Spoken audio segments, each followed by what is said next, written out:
Welcome to Review Every Ship by CitizenCon 2024. The point is to give an update on every ship since some haven't had a video made about them in years. We'll go in depth, but we won't repeat everything on the RSI website. We will link to multiple sources of information, either in the description or in a pinned comment.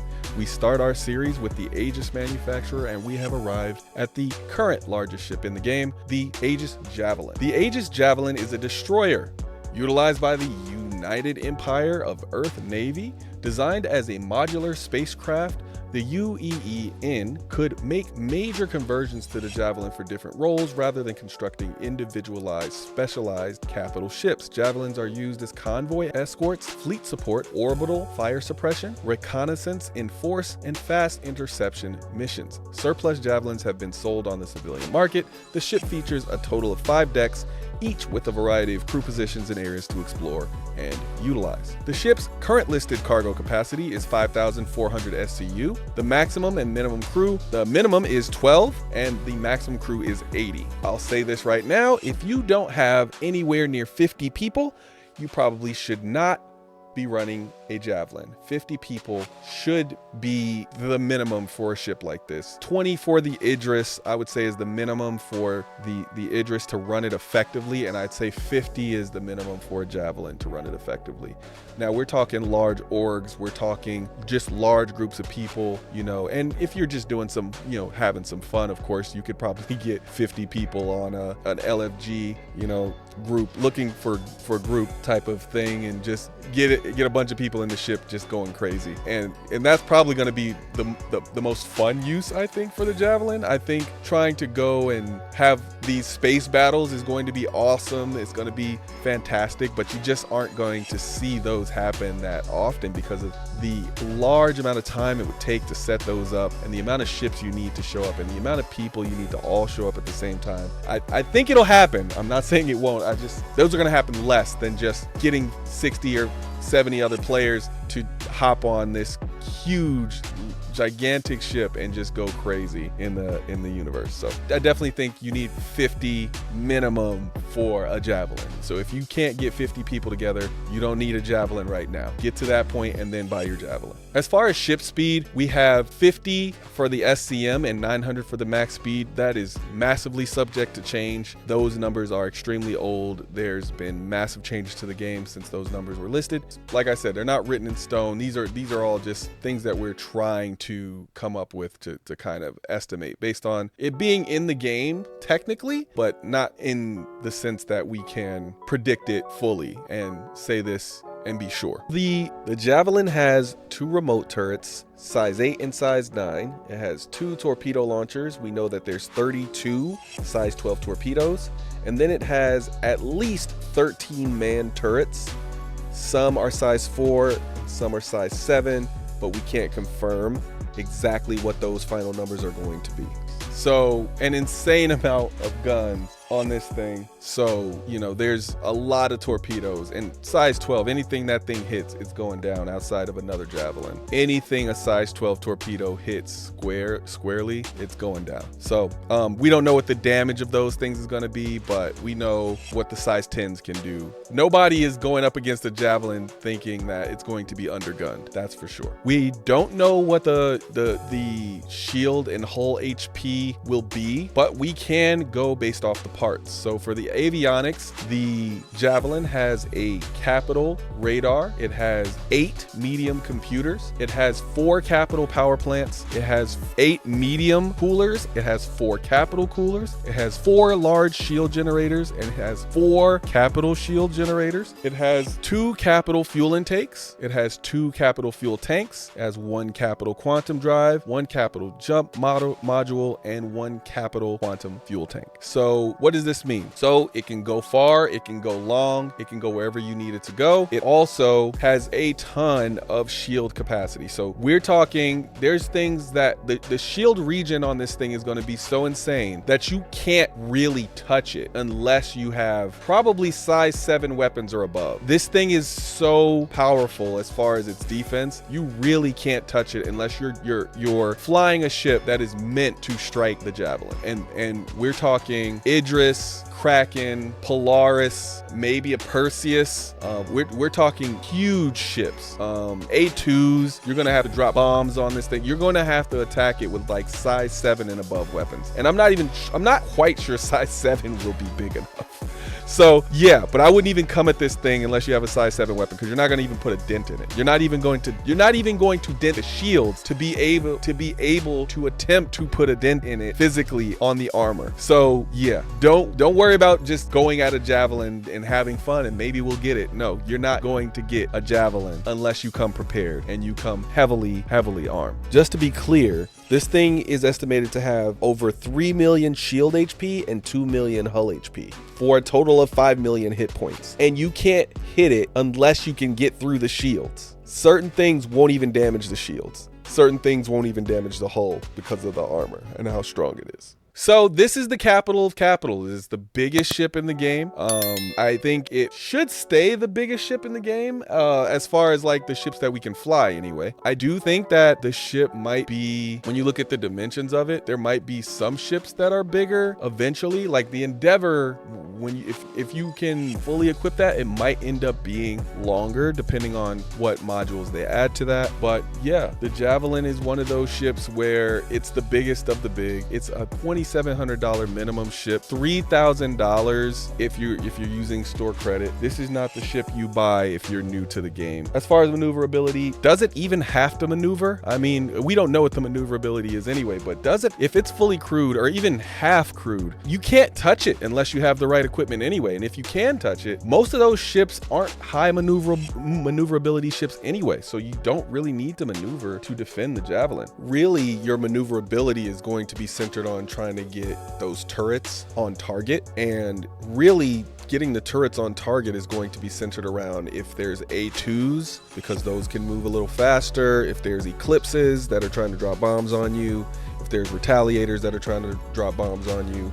Light fighters, you're not even worried about. Medium fighters, most medium fighters anyway, you're not even worried about. So you're really just looking at heavy fighters, you're looking at bomb droppers. That's really what you're trying to get your ship maneuvered around, but those are normally pretty slow anyway, so it's not going to be too difficult to get your guns on target with those. So again, you really don't need to maneuver this thing that much. But let's talk about some of the facilities it has, right? So, you know, the things that it has on board that make it different, and it's a modular, it has a lot of modular rooms. So even just saying these facilities, like it's going to have a med bay, of course, a hangar bay, a brig, an armory, some of the same stuff that the Idris has. I mean, pretty much everything that the Idris has and more, you know, CO quarters, first officer quarters, multiple first officer quarters. It's going to have hangars. It's going to multiple hangars. This is the mobile base of mobile bases. It's long range. You know, it's the biggest combat powerhouse that you can bring to bear, and of course it is the center of a fleet.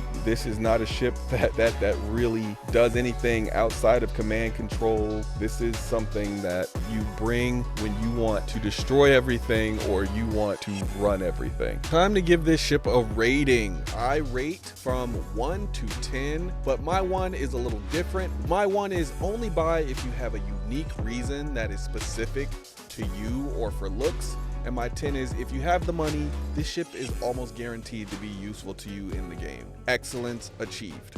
All right, so it's not a 1 meaning that the ship is just useless and nobody should ever buy it. It just means you need a unique reason or a specific reason to you in order to buy it. And my 10 doesn't mean it's a perfect ship. It just means you will definitely find a use for it. And I would say it's just excellence as far as its design and more, not just its design. So that's my rating system. Again, my 1s are not terrible and my 10s are not perfect. So my rating for the Aegis Javelin is a little weird, right? So for the average person, this ship is a 7. The ship is a keeper on its own merits.